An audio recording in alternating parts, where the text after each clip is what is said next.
Depuis 5 ans, 2 fois plus de jeunes se retrouvent devant les tribunaux. Aujourd'hui à enjeu, famille en détresse. Un reportage sur les rapports de plus en plus difficiles entre les parents et leurs adolescents en révolte. Pourquoi ce dérapage? Mais surtout, quelle sorte d'aide la société offre-t-elle? Moi, là, t'as fessé sur moi. Je t'aime quand même. OK? T'es ma fille.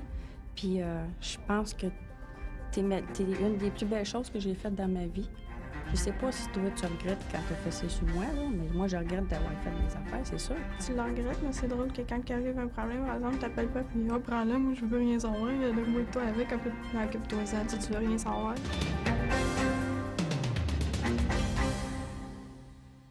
Ici Jean-François Lépine, bienvenue en jeu.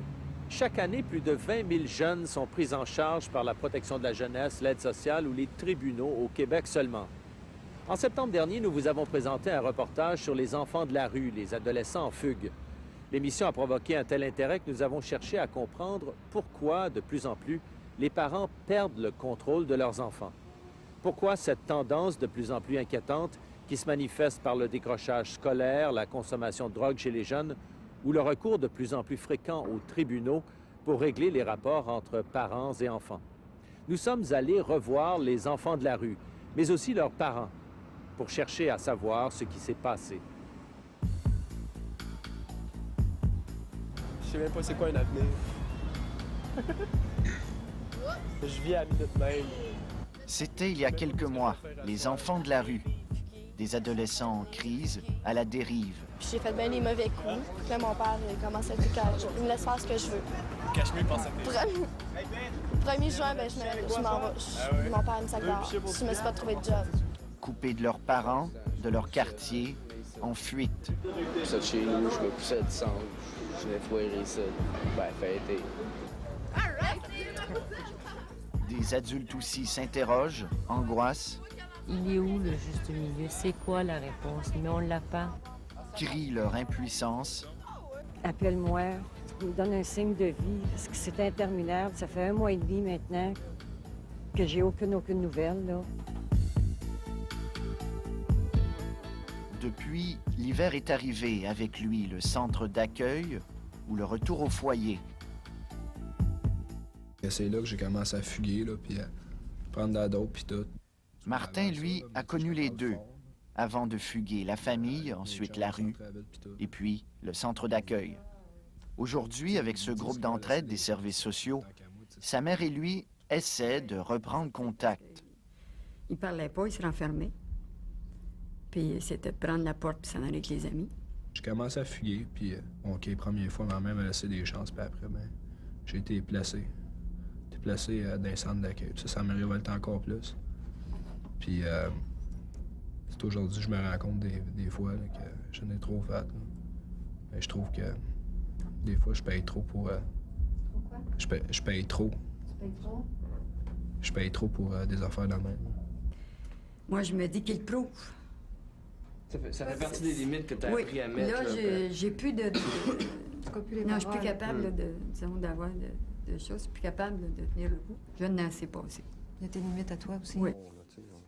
Les parents et leurs enfants essaient ici de s'en sortir, de la crise et du silence.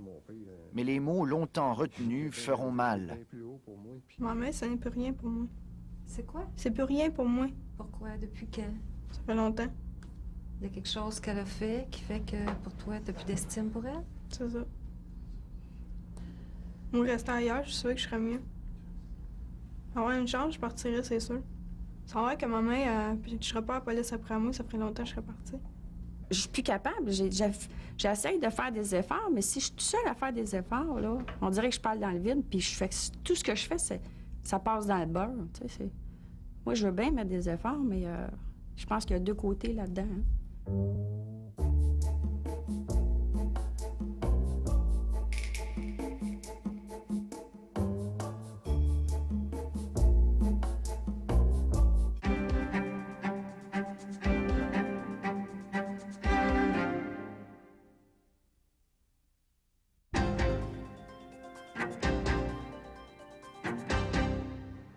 Aux États-Unis, 1 enfant sur 4 vit dans une situation de crise, drogue, criminalité, décrochage. Cet automne, 2 rapports remis au gouvernement confirment qu'au Québec, par exemple, on s'en va dans la même direction. 2 rapports qui disent que la pauvreté et la négligence des parents compromettent le développement des enfants et provoquent des crises à l'adolescence.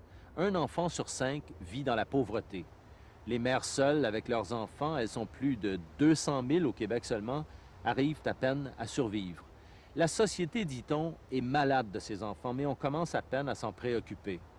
Aujourd'hui, dans un premier reportage, Patrice Roy et André Lavoie ont suivi 2 femmes seules qui cherchent à leur façon, avec leurs enfants, à corriger les effets du passé.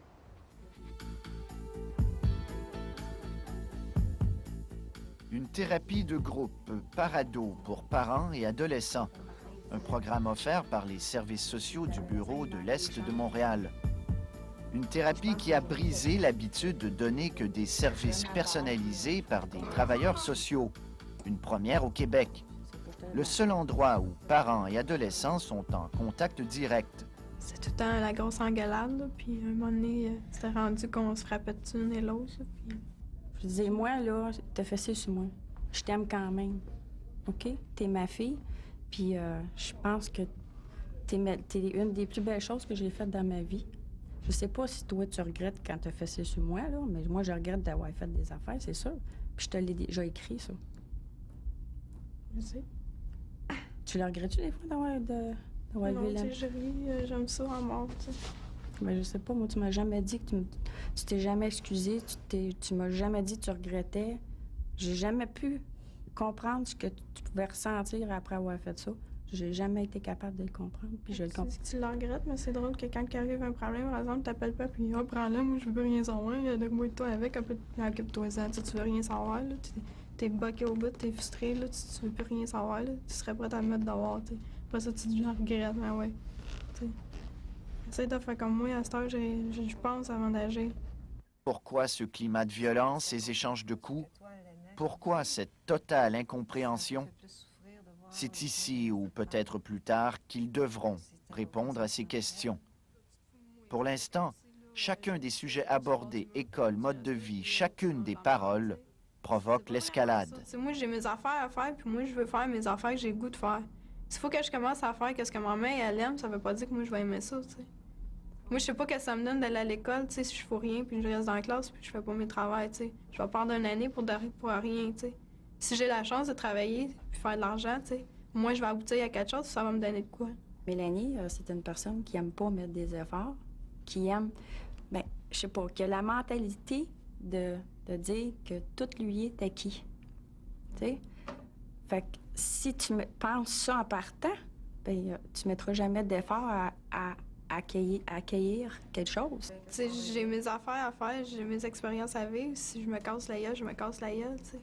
C'est pas parce qu'elle essaie de les casser que ça veut dire que moi, je vais arriver au même chemin qu'elle. D'un côté, des parents qui tentent de garder leur emprise, de l'autre, les influences extérieures et une sensibilité extrême aux besoins d'indépendance. Une relation épuisante, surtout quand on est seul et que l'on travaille. On ne sait plus c'est quoi nos limites, puis quand il vient un temps là, que ça, c'est justement quand tu laisses aller, là, bien là, les jeunes t'embarquent sur la tête. Parce que je l'ai vécu, ça, parce que je me suis dit, je suis tannée de répéter, je vais la laisser faire qu'est-ce qu'elle veut. Fait qu'elle rentrait à l'heure qu'elle voulait, elle faisait ce qu'elle voulait, puis elle n'allait plus à l'école. Mais là, c'était elle qui faisait la mère. Autrement dit, moi, j'avais pas le droit d'avoir d'amis, je pouvais pas avoir le téléphone, fallait que... Tu sais, c'était elle qui avait le contrôle de la maison. Lorsque s'ajoute la difficile question du nouveau conjoint de la mère, la crise est peut-être mieux définie, mais paraît cependant insurmontable. Je sais pas pourquoi. Moi, j'ai essayé de te faire comprendre que tu avais des chums. Quand tu les aimais pas, tu cassais. Quand ça marchait pas, tu cassais. Pourquoi, moi, en tant que parent, j'ai pas le droit, tu sais, si ça marche pas avec quelqu'un, d'essayer un autre? Tu sais, je vois pas pourquoi, là, tu sais. En tout cas, c'est... Pour expliquer ces crises familiales, ces ruptures, les chercheurs n'ont pas qu'une réponse. Ils parlent plutôt d'une multitude de facteurs de risque.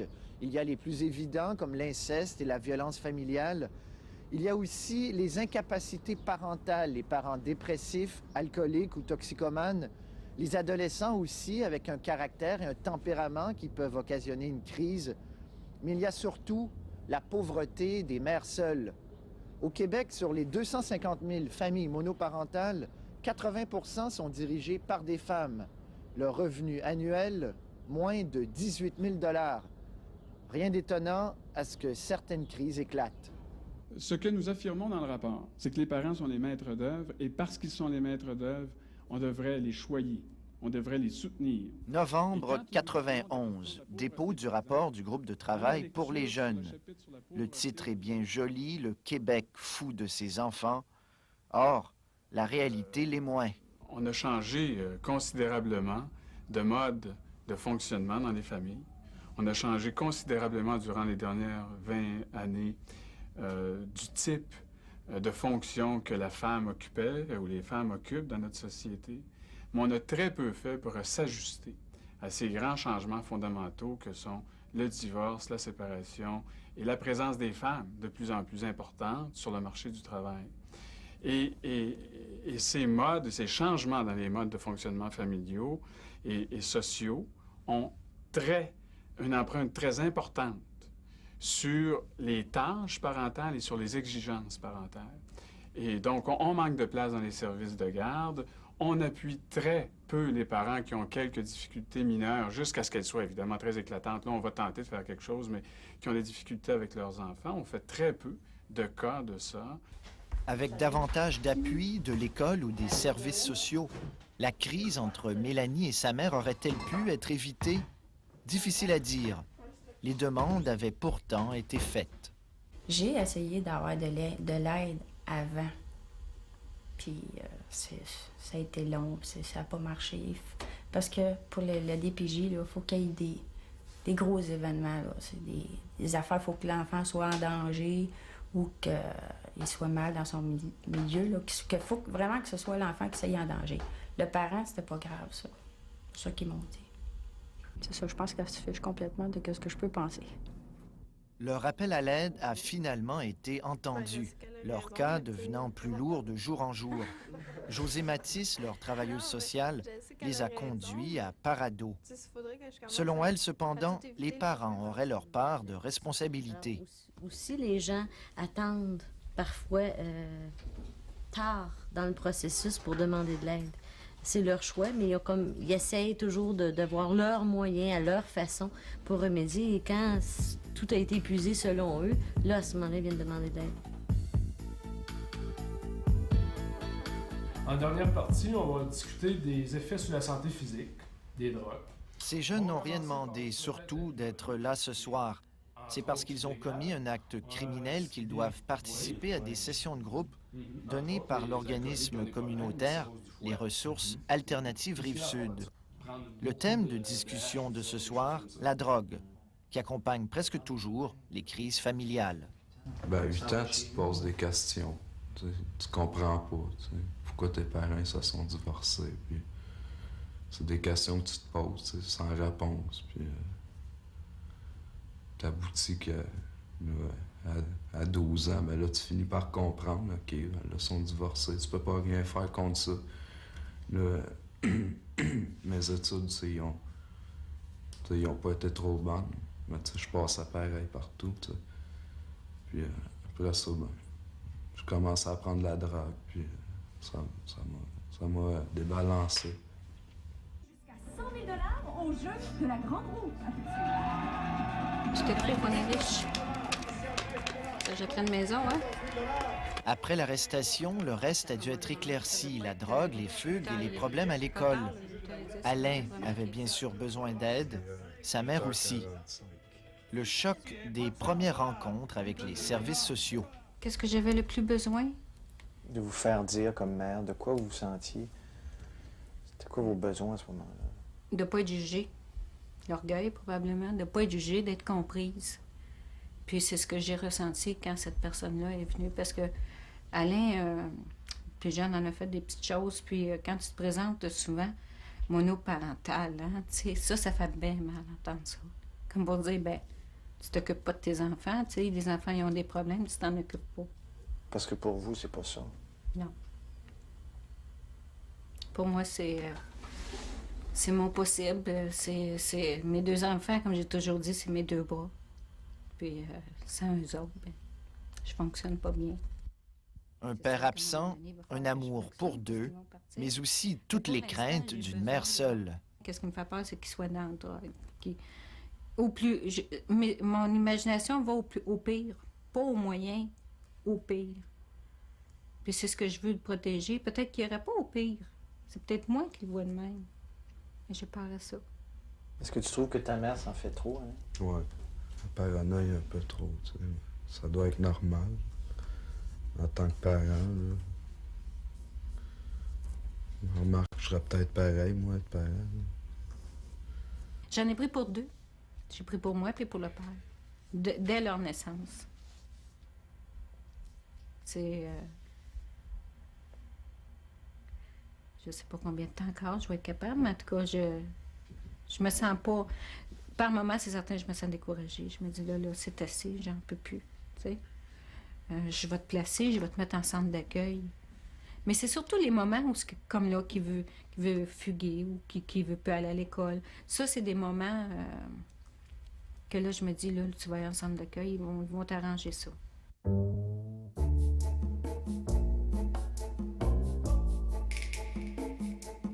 Depuis ses fugues, Alain, avec son groupe, a eu le temps de réfléchir. D'ailleurs, une de leurs tâches fut de visionner l'émission Enjeux sur les enfants de la rue. Voici ce qu'il avait à nous dire, à nous, mais surtout à sa mère. Je me comparais à eux autres. Je me comparais puis je me trouvais bien chanceux. Moi, ma mère, elle m'aime, tu sais.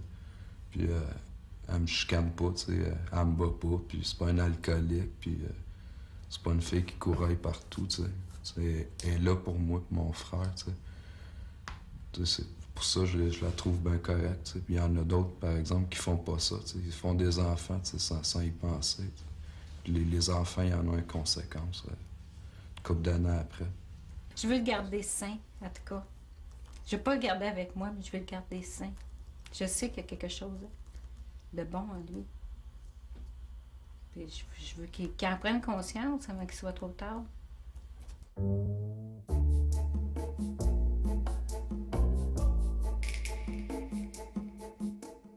J'ai fait arrêter mon fils. C'est à peu près l'affaire la plus dure, mais on a passé à travers ça tout seul. C'est naturel, quand il arrive ces choses-là, on se renferme, on s'isole.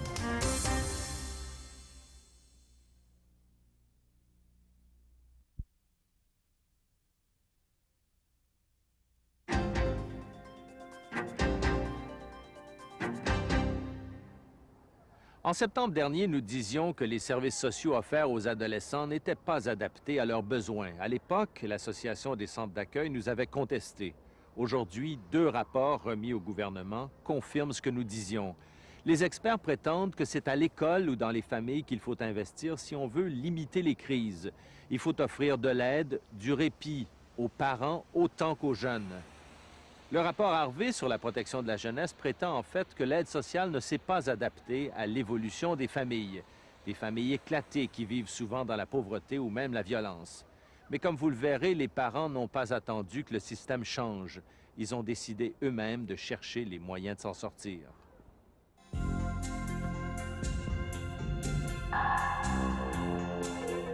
Au centre-ville de Montréal, il y a les fugueurs. Mais les drames familiaux n'ont pas d'adresse. Ils sont partout. Dans les banlieues plus silencieuses, des parents souffrent, endurent ou ferment la porte. Certains réagissent et se regroupent comme ici, entre parents, sans spécialistes. Un groupe d'entraide inspiré de la philosophie américaine Tough Love, l'amour dur ou difficile. En 2 mots, être plus ferme tout en aimant. L'enfant, on le reçoit, il est tout nu, puis il n'y a pas de mode d'emploi dans le dos. Philosophie Tough Love n'est pas de mode d'emploi non plus. Le groupe entre parents n'est pas un mode d'emploi. Mais ce que Claude a vécu, que eux ont vécu, que d'autres ont vécu, ensemble comme parents, là, on apprend à se déculpabiliser, on apprend à prendre des petits trucs de chacun et les mettre à notre jeune. Coupable, même de se sentir coupable, les parents dans ce groupe essaient de désamorcer leur sentiment d'échec devant la crise qui a tout bouleversé. J'ai fait arrêter mon fils. C'est à peu près l'affaire la plus dure, mais on a passé à travers ça tout seul. C'est naturel, quand il arrive ces choses-là, on se renferme, puis on s'isole. Puis à un moment donné, ben, on n'était plus qu'à le prendre tout seul. Puis quand tu es rendu à t'en aller sur l'autoroute, te demander sur quel pilier tu vas te jeter, ben, il est temps qu'on fasse quelque chose. 1700 groupes dans le monde qui s'inspirent de la philosophie Tough Love. Une dizaine au Québec, 300 à 500 parents qui disent non au comportement qu'ils jugent inacceptable chez leurs enfants. Mais ce que j'ai appris dans le groupe, c'est que les positions que je prenais envers mes jeunes, des positions qui étaient fermes, mais qui étaient peut-être perçues par l'extérieur, des positions drastiques, autoritaires, c'est que j'ai appris dans ce groupe-là que j'étais correcte dans mes positions parce que j'avais des inquiétudes. Puis c'est important au niveau d'un groupe, c'est que de nous respecter en tant que parents, c'est que quand on a des inquiétudes, c'est qu'il y a quelque chose qui ne va pas bien.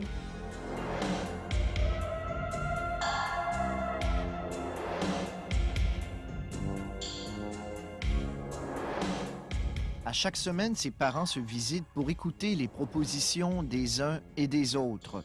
Par exemple, enlever la porte de chambre si l'adolescent refuse d'y faire le ménage, ou bien menacer de changer la serrure si l'enfant quitte encore sans permission.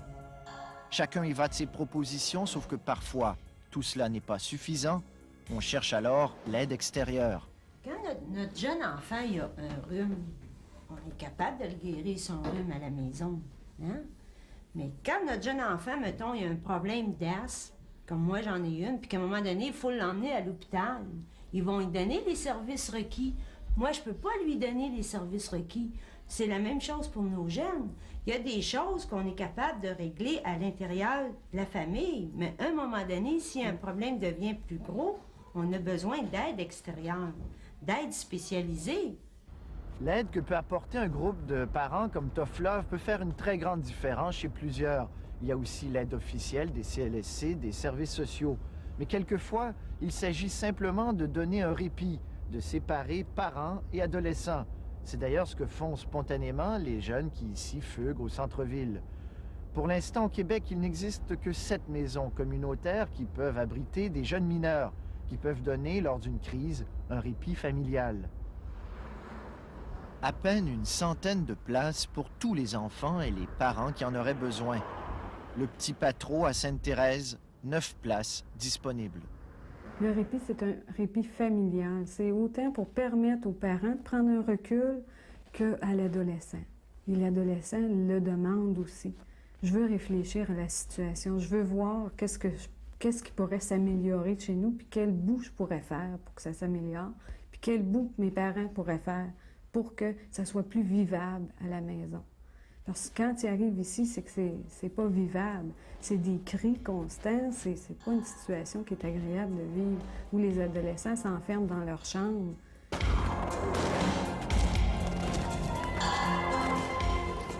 Maryse, 15 ans, ne s'entendait plus avec sa mère. Des chicanes continuelles. Sa dernière fugue a duré 1 mois.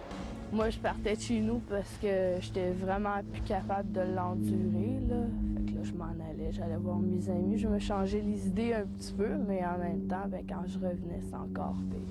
C'est pas juste Maryse, là. Je veux dire, Maryse, si c'était seulement que Maryse, peut-être qu'on arriverait. Mais je veux dire, j'ai tout le reste, là. J'ai ma fille de 3 ans, ma fille de 18 ans. Puis je veux dire, quand Maryse me faisait des coups, je devenais comme agressive. Puis j'étais frustrée. Puis souvent, je veux dire, je levais le ton pour les 2 autres. Puis je veux dire, j'étais pas juste, là. Je veux dire, c'était... Fait que je disais non. Puis je veux dire, toujours vivre dans la crainte que Maryse, qu'est-ce qu'elle va me sortir la prochaine fois, là. Puis je veux dire, ça, c'est... les fugues, c'est une des choses. Mais je veux dire, elle a pris des drogues pendant un temps. Puis je veux dire, elle prenait des sous qui n'y appartenaient pas pendant un autre bout de temps, mais je veux dire, là, ça me rentrait en conflit avec mon conjoint, puisque c'est lui qui travaillait, là. Je veux dire, ça... Fait que... C'était comme lourd à porter. La séparation devenait inévitable. Maryse a passé quelques semaines au Petit Patro. Elle a dû se plier là-bas à des règles qui ressemblent à celles de toutes les familles. Ce qu'on fait, c'est de recréer d'abord une vie normale pour eux autres. Donc, ils doivent continuer à aller à l'école, à organiser leur temps en fonction des devoirs, en fonction des responsabilités qu'ils ont. Concrètement, ça a l'air de quoi? Ça a l'air d'une vie familiale, finalement. On arrive de l'école, on va participer à faire le souper, on va participer à faire la vaisselle. En soirée, on va faire des devoirs. On va rencontrer l'intervenant aussi pour discuter de sa situation. Les discussions qui peuvent tourner sur ce qu'ils vivent dans leur famille. Les parents, les mères. Bon, alors, à ce moment-là, il y a beaucoup d'échanges entre les jeunes. Tandis que les jeunes, ils arrivent, puis ils défoncent les portes, puis je veux dire, moi, je suis là, puis je vais arriver, puis je vis à ma façon, de ma manière, puis si je te dérange, tu n'as rien qu'à changer de place, même si tu étais là depuis 20 ans, je veux dire, tu as juste à changer de place parce que moi, j'arrive. Je veux dire, tu sais, il y a comme... Je trouve que le manque de respect, il est beaucoup, beaucoup. Les adolescents parlent de leurs parents en des termes assez colorés, je dirais. Et souvent, nous autres, on joue un rôle à ce niveau-là pour ramener les choses dans une dimension un peu plus réaliste et un peu plus respectueuse. C'est sûr qu'on peut exprimer des choses, sauf que quand on fait réaliser à l'adolescent que si on disait si on le décrivait en ces mêmes termes qu'il peut décrire sa mère, peut-être que ça ne ferait pas son affaire. Alors souvent, l'adolescent réalise effectivement qu'il y a un manque, en quelque part, de respect. Par exemple, un parent peut être un parent compétent s'il a les informations requises, s'il est bien préparé à son rôle de parent, s'il a pu l'exercer, avoir des bons modèles, et s'il est prêt, s'il a planifié cette parentalité-là. Hein? Bon, ça, ce sont des dimensions importantes du niveau des habilités et des conditions personnelles aux parents qui en font un bon parent. Mais il y a d'autres choses. On sait très bien qu'il y a des enfants qui ont un tempérament plus difficile. Il y a des enfants qui sont handicapés. Il y a des enfants, donc, qui sont beaucoup plus exigeants et qui répondent moins bien aux attentes des parents et qui, de fait, contribuent, donc, moins à la compétence d'un parent. Le séjour de Maryse au Petit Patro a permis à sa mère de se reposer et de s'occuper de ses deux autres enfants. Mais les fugues ont repris. Maryse a fugué pour rentrer coucher la première nuit. Fait que là, c'était ou bien qu'elle s'en aille au centre d'accueil ou bien qu'elle s'en vienne ici. Elle n'avait plus le choix, là. Puis moi, j'ai refusé de la reprendre parce qu'on n'a pas réglé nos problèmes. Ben, je me suis pogné avec mon père, là, puis ça va mal. Il m'a mis dehors, puis tout, là. Le placement de Maryse devenait incontournable. Mais ici, au service externe des centres d'accueil des Laurentides, Maryse et son éducateur ont proposé une solution plus originale. Que les parents de sa meilleure copine deviennent pour elle une famille d'accueil. Michel Chouinard a convaincu la DPJ de faire marche arrière. Moi, ce que je vous dirais, oui, créer des ressources, mais aussi, c'est renverser la vapeur. C'est de responsabiliser les gens de la communauté qui sachent que ces enfants-là ont besoin d'eux autres aussi. On cherche à identifier les aidants naturels qui eux, sont beaucoup mieux placés pour accompagner un jeune. J'aimerais beaucoup mieux qu'elle soit ici, OK? Je veux dire, elle me manque, puis...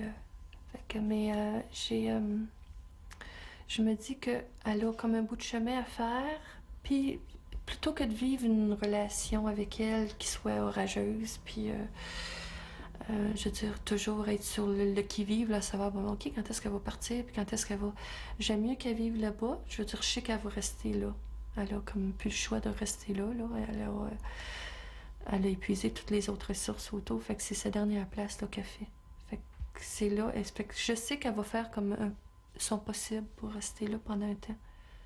Là, après ça, je veux dire, mais il faudrait qu'on règle notre problème pour qu'elle puisse revenir à la maison, là. Une relation mère-fille qui avait besoin d'un peu d'espace pour régler ce que l'une ne comprend pas de l'autre. La vie de couple, par exemple. J'ai mon beau-père, que lui, faut dire qu'il n'est pas vraiment là parce qu'il est tout le temps dans le fond de la cuisine. Il fume ses cigarettes, il boit une bière une fois de temps en temps. Puis il y a mon vrai père, lui, que ça fait 11 ans que j'ai pas vu, puis que ça me dérange pas parce que j'ai pas eu le temps de le connaître. Il est parti, j'avais 4 ans. Fait que c'est comme si je l'aurais jamais connu, c'est comme si je manque rien.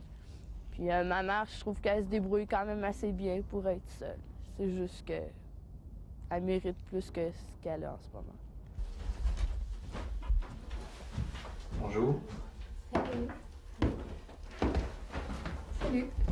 Avec la souplesse du placement en famille d'accueil, Maryse peut, quand elle le veut, rendre visite à sa mère. La rupture complète a été évitée. Dialogue fragile, mais qui pourra se poursuivre. On est capable de se parler, c'est juste pendant, mettons, une semaine, moi, je vais passer une mauvaise semaine, là. Puis tout qu'est-ce que je vais avoir emmagasiné, ben je vais tout le rejeter sur ma mère. Puis elle aussi, c'est la même chose de son côté parce que on sait qu'on s'aime, puis que si jamais on se dit quelque chose qui fera pas notre affaire, puis qui risque de nous faire de la peine, on sait quand même que l'autre, elle va nous aimer pareil. Ça a comme pas mal changé. C'est plus la même maison. J'ai changé d'épicerie, là, puis tout ça, là, c'est...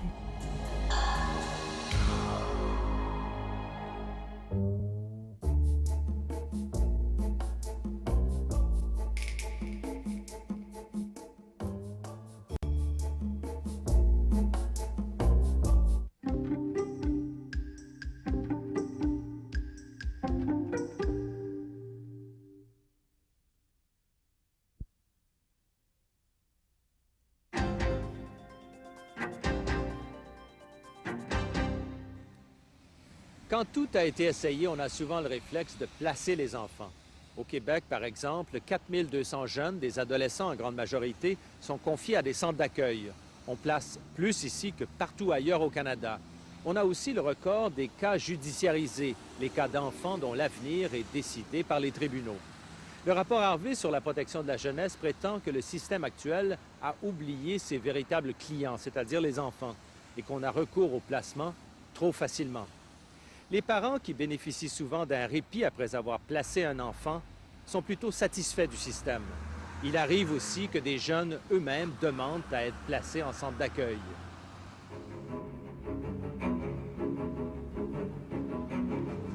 Jamais Micheline et Marcel Blouin n'auraient pu penser qu'ils en arriveraient là. Au tribunal de la jeunesse, un juge s'apprête à décider de l'avenir de leur fille de 17 ans. Julie demande au tribunal de la laisser en centre d'accueil jusqu'à sa majorité, où elle sera libre de ne plus retourner chez ses parents. C'est dur, c'est dur de passer à travers, mais ça va bien. Ça va bien. Oui, c'est dur de passer à travers la cour, c'est ça qui est parce que c'est une manière de se séparer qu'on n'aurait pas aimé. Si elle aurait eu 18 ans, ça aurait bien été.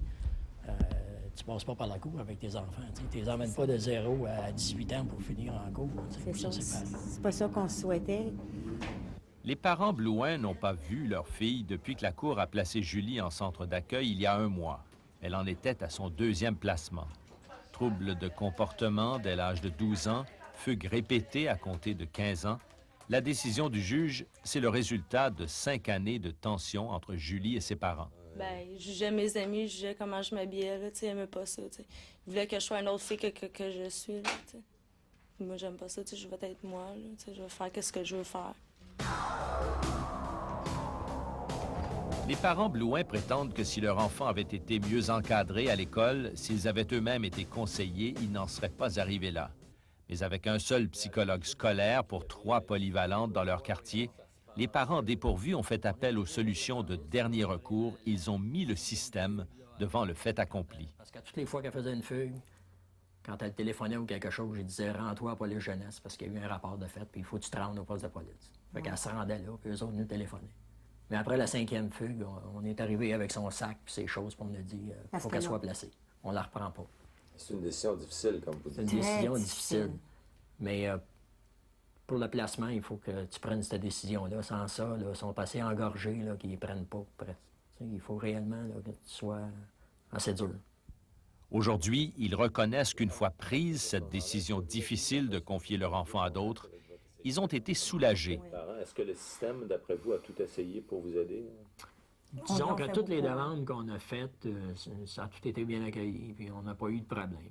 On n'a jamais été refusé, puis j'ai trouvé ça très, très bon.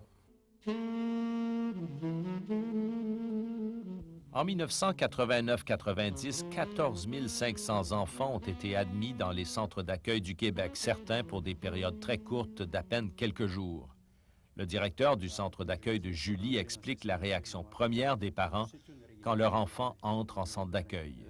Ils vivent eux-mêmes des situations parfois très conflictuelles. C'est sûr que le placement des enfants, parfois, pour eux, c'est un grand répit temporaire. Le rapport Harvey sur la protection de la jeunesse prétend que les demandes insistantes des parents ou des enfants contribuent au recours abusif au placement. S'il peut faciliter la vie à court terme, le placement s'avère souvent une solution à courte vue. Jusqu'à sa majorité, dans quelques mois, Julie Blouin sera donc prise en charge par le Centre Rose-Virginie-Pelletier. Au total, 209 jeunes filles vivent ici ou dans des foyers de groupe affiliés, entourés par 135 employés. Un système de luxe où chaque enfant coûte jusqu'à 85 000 $ par année à l'État. 85 000 $ pour souvent accentuer encore davantage la rupture entre parents et enfants. Il y a des distances qui se créent. Et pour nous, c'est important comme intervenant de rappeler constamment le lien qui est toujours présent, l'enfant et le parent. Là, je suis contente. Quand je vais le chercher, je suis contente. Chaque semaine, Denise Forgette emprunte la voiture d'une amie pour aller chercher son fils Jean-Philippe au centre d'accueil à 1 heure de route de chez elle. Après avoir fait la tournée d'une bonne demi-douzaine d'établissements depuis 5 ans, Jean-Philippe a maintenant le droit de passer le week-end en famille. Passe une bonne fin de semaine. Salut. Toi aussi, passe une belle fin de semaine. Jean-Philippe est devenu un étranger pour nous autres. Dans la dernière année, ses frères n'ont pas vu beaucoup. Pourtant, quand il arrive chez lui, c'est comme si c'était hier. Là, vous regardez. Ça, c'est mon frère. Rien de... Ah.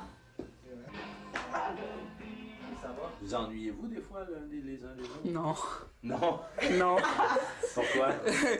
Ben parce que quand il n'est pas là, on est bien. Puis quand il est là, ben aussi, là, mais... En fait, Jean-Philippe se sent parfois exclu.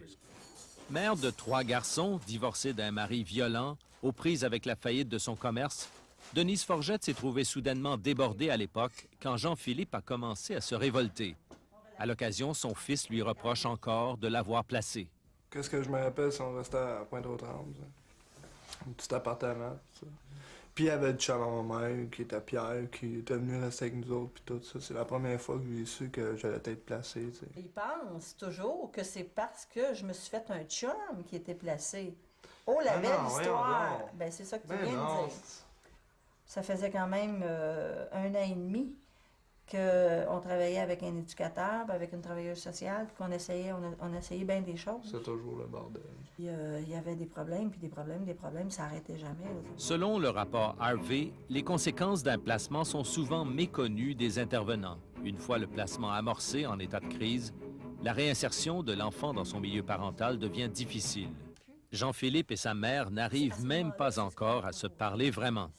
Tu sais, quand tu bûches dans un mur de ciment, c'est pas toi qui as le dernier mot. T'sais. C'est si dur que ça? Bon, ouais. C'est bizarre, on est chacun sur notre bord du mur de ciment. C'est ça. Mais le mur de Berlin a tombé, peut-être pas, peut-être que notre mur de ciment va tomber aussi, tu sais. Please break the wall.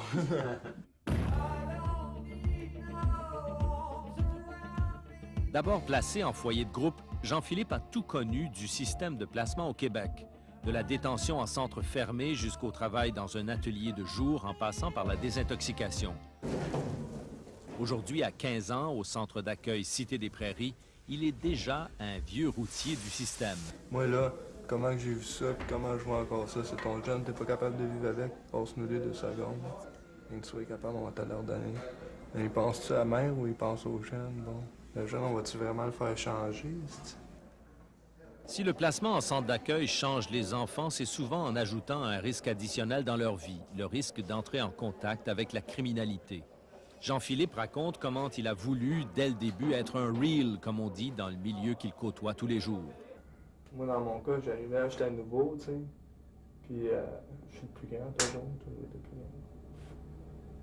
Puis, c'était comme, moi, tu sais, je vais pas passer pour le petit câble, ça, tu sais.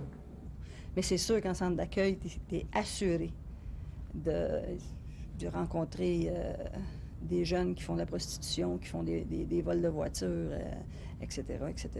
Par exemple, Jean-Philippe, quand il est retourné au Mont-Saint-Antoine, il était en contact avec la drogue, puis c'est là qu'il a commencé sérieusement à prendre la drogue, puis même à en vendre, là, tu sais. Selon le rapport Harvey, on laisse trop souvent pourrir les situations. Il est trop facile d'obtenir des ordonnances de placement à répétition. Là, j'étais en manque, j'étais trop gelé, j'étais tout, tu sais. J'étais plus capable de vivre, là. Fait que j'avais créé un beau petit bordel, tu sais.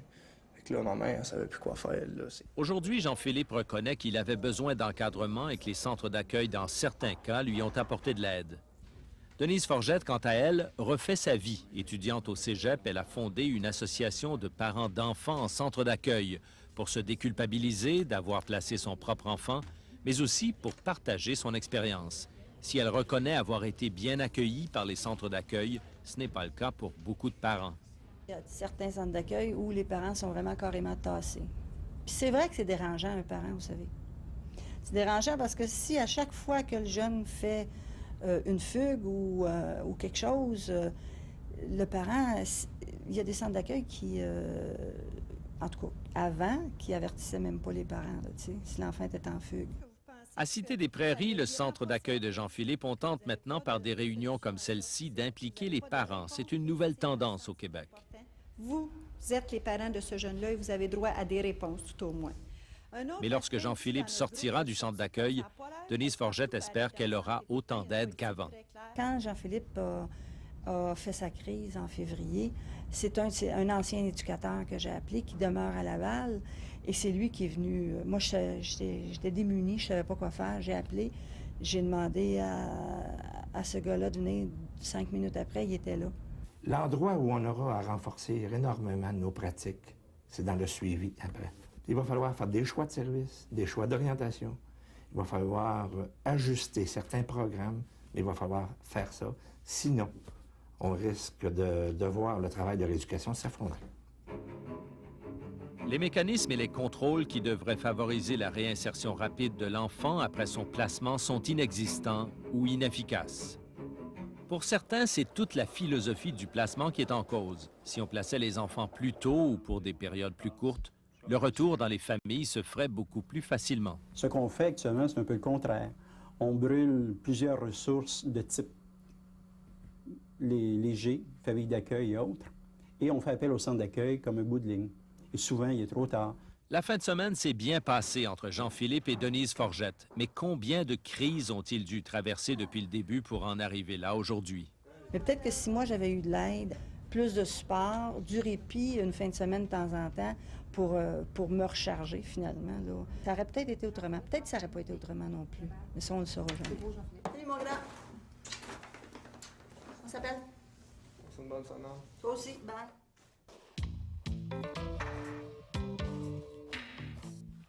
Pour limiter les effets dangereux de la vie en centre d'accueil, pour faciliter le retour à la vie normale, le système commence à inventer des formules nouvelles. Roch Gendron, un éducateur du centre d'accueil des Laurentides, héberge chez lui 3 enfants du centre. Un foyer thérapeutique, comme on l'appelle, où des jeunes comme Steve se sentent plus choyés. C'est comme ça le restant de l'année. Toujours ça se fait. Il fait toujours chaud de même. On passait aux côtés, puis il y avait peur. Il y a toujours le geste pour comme se parer. Hein? Puis présentement, il rentre de l'école, il te prend, il te fait une caresse. Salut Roch, OK, il se monte en haut, s'installe. Alors justement, qu'est-ce qu'il était quand vous l'avez reçu? Un enfant agressif, très agressif. C'est agressif. Ça, c'est un petit fusil. C'est pas pire. Petit enfant violent d'une famille où le père était absent, Steve a été placé en foyer d'accueil dès l'âge de 9 ans. Aujourd'hui, plutôt que de vivre dans un centre d'accueil où il coûterait jusqu'à 250 $ par jour à l'État, Steve vit dans un milieu beaucoup plus humain où l'encadrement fourni par Roch coûte 5 fois moins cher.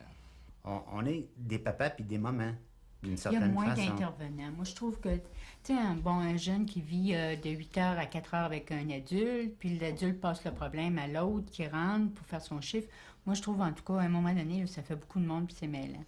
Depuis quelques semaines, Steve recommence à voir sa mère en présence d'une travailleuse sociale. Oui. Je pense que tu t'es aperçu que ton garçon avait changé, hein?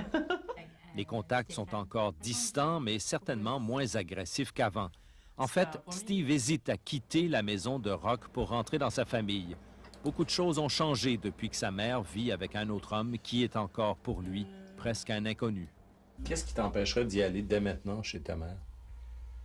Oh, Ce qui m'empêcherait, je sais pas, peut-être pour vouloir y aller à cause que son chum, il veut pas, il m'aime pas, mais non, je sais pas. Vous considérez qu'il doit retourner dans sa famille? Oui. Oui. C'est important pour lui. Ses racines sont là, c'est sa mère. Nous, on est des parents substituts, mais on ne sera jamais sa véritable mère. De plus en plus de centres d'accueil au Québec renoncent aux règles rigides de l'internement pour adopter des formules de placement plus souples. En fait, tout le système commence à changer pour se rapprocher des enfants, mais aussi de leurs parents, pour limiter les ruptures déchirantes. Le juge a décidé que, justement, Julie serait placée en foyer de groupe, comme elle demandait. Puis, c'est assez difficile. On est dépourvu quand ça arrive, un problème comme celui-là. C'est ça. Tu fais l'expérience, puis tu fais de ton mieux.